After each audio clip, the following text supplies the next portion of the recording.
Налоговики будут сверять выручку по прибыльной декларации с данными ККТ.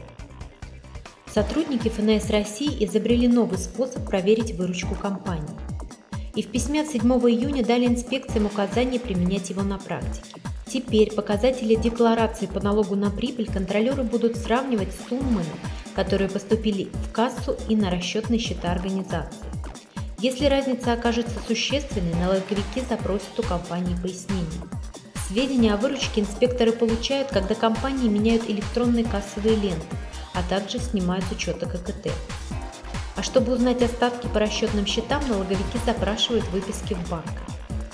Все эти показатели контролеры будут сверять с суммой, указанной по строке 010 листа 02 декларации по налогу на прибыль.